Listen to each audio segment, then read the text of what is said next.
નમસ્કાર. સરસ્વતી વિદ્યા સંકુલ તરફથી આપ સૌને અમી વાસાણીના વંદે માતરમ.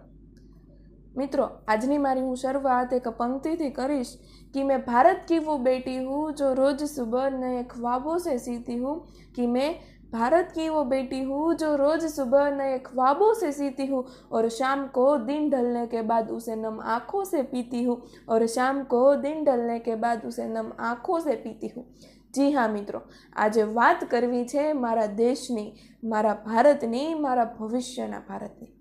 મિત્રો, જો હું 5 મિનિટ માટે પણ મારી આંખ બંધ કરીને વિચારું ને તો આ બંધ આંખોમાં મને જાણે કોઈ અલગ જ અનુભૂતિ થાય છે. આ બંધ આંખોમાં મને મારી કલ્પનાનું ભારત દેખાય છે. હું ખરું આઝાદ ભારત જોવા માંગુ છું. મિત્રો, આ દેશની આઝાદી માત્ર કોઈને શાસનને આધીન નથી. આ દેશની ખરી આઝાદી તો માનસિક સંકુચિતતાના નિકાલમાં છે. ભારતમાં ઘણા બધા ધર્મો છે, પરંતુ આ બિન સાંપ્રદાયિક દેશ ખરેખર એટલો બધો જડ છે કે અહીં લોકોને પોતાના ધર્મોનું જ પૂરતું જ્ઞાન નથી, પરંતુ બીજા ધર્મો સાથે ઉસાતુસી જોરદાર કરે છે. આનો નિકાલ એ છે મારી કલ્પનાનું ભારત. મિત્રો, અહીં નિયમો આર્થિક સ્થિતિ મુજબના છે. હલકું લોહી હવાલદારનું એ જ ધારણ ધોરણ છે. કોઈ આર્થિક રીતે ગરીબ વ્યક્તિ ક્યારેક બેગુનાહ હોવા છતાં પણ સજા ભોગવે અને કોઈ આર્થિક રીતે સદ્ધર વ્યક્તિ ક્યારેક ગુનેગાર હોવા છતાં લાંચ દઈને છૂટી જાય. લોકોનો ન્યાય પરથી ઉઠી જતો વિશ્વાસ પીડાદાયક છે. આથી જ કહું છું, સમાન ન્યાય અને સમાન કાયદો એ છે મારી કલ્પનાનું ભારત. આપણે ભણતરમાં વધુને વધુ ભાર અને કંટાળો આપીને એને નીરસ બનાવી દઈએ છીએ. 200 વર્ષ પહેલા બાબરને કેટલી બેગમ હતી કે 200 વર્ષ પહેલા બાબરને કેટલી બેગમ હતી એ જાણવા શીખવાને બદલે આવનારા 50 વર્ષમાં મારું ભારત કેવું થઈ શકે એ જાણવા શીખવાની જરૂર મને વધારે લાગે છે. નોલેજ વધારે એવા પુસ્તકોનું શાળામાં આગમન એ છે મારી કલ્પનાનું ભારત. મિત્રો, આવી તો કેટલીક બાબતો છે જે મેં મારા કલ્પનાના ભારતમાં જોઈ છે. ભ્રષ્ટાચાર રહિત દેશ અમારો એ સૌથી પહેલો વિચાર. ગરીબી અને બેરોજગારી દૂર થાય એ બીજો વિચાર. વિશ્વમાં ભારત નંબર 1 બને એ ત્રીજો વિચાર. આવા સામાન્ય વિચારો તો હોય જ. આ ઉપરાંત આજે લોકોની વિચારસરણી પ્રમાણે દેશમાં ઘણે ખરે અંશે સારું પણ છે, પરંતુ આ ઉચ્ચ નીચના ભેદભાવો છે ને એ લોકોના મનમાં થોડા અંશે તો છે જ. કે આ કાસ્ટ ઊંચી તો વળી આ કાસ્ટ નીચી, આ કાસ્ટ વળી આવું વિચારે તો આ કાસ્ટ આવું વિચારે. આવું ન હોવું જોઈએ. માણસો બધા સરખા છે.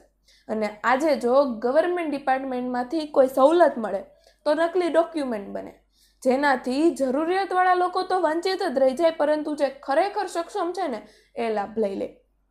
આ તો અન્યાય થયો ને. અયોધ્યામાં શું બનાવવું, મંદિર કે મસ્જિદ, આવા વિચારો અને ઝઘડાઓમાં ઘણા વર્ષો વીતી ગયા. પરંતુ જો ત્યાં હોસ્પિટલ રામ રહીમ બનાવી નાખીએ એવો તો કોઈને વિચાર જ નથી આવતો.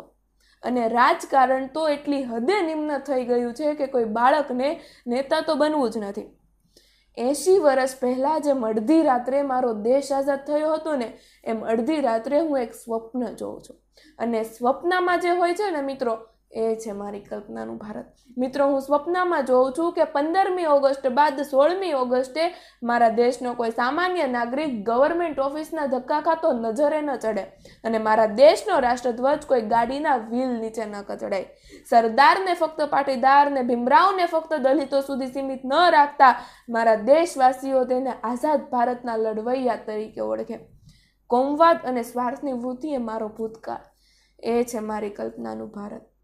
મારી સંસદના દરેક સભ્યો એક થઈને દેશના ગદ્દારો અને ટેરરિસ્ટોને સજાએ મોત દેવા તૈયાર થઈ જાય. મારો દેશ કે જેની પાસે યુવાધન સૌથી વધુ છે એ યુવાધન પાસે ગરીબી કે બેરોજગારી ન હોય. અને 80 વર્ષ પહેલા મળેલી આઝાદીની કિંમત આજે દરેક નાગરિકને હોય. એ છે મારી કલ્પનાનું ભારત. મિત્ર, ટૂંકમાં કહું તો જ્યાં ભણતરનો અર્થ ખરેખર સાવિધ્ય વિમુક્ત થતો હોય, જ્યાં મન અને રસ્તાઓ એટલા સ્વચ્છ હોય કે સ્વચ્છ ભારત અભિયાનની જરૂર ન પડે, જ્યાં આગળ વધવા વાળાને એક સમયે સાથ કે સહકાર ભલે મળે કે ન મળે, પરંતુ ટાંટિયા ખેંચવાની વૃત્તિ તો ન જ હોય. અને અંતે એક એવું રાષ્ટ્ર કે જ્યાં કોઈને એમ ના કહેવું પડે કે ભાઈ તું માણસ થા. તો આવો, આ મેં અને તમે જોયેલા આ કલ્પનાના ભારતને ફક્ત કલ્પના પૂરતું સીમિત ન રાખતા તેને નજર સમક્ષ લાવીએ. Thank you. અસ્તુ. જય હિન્દ, જય ભારત.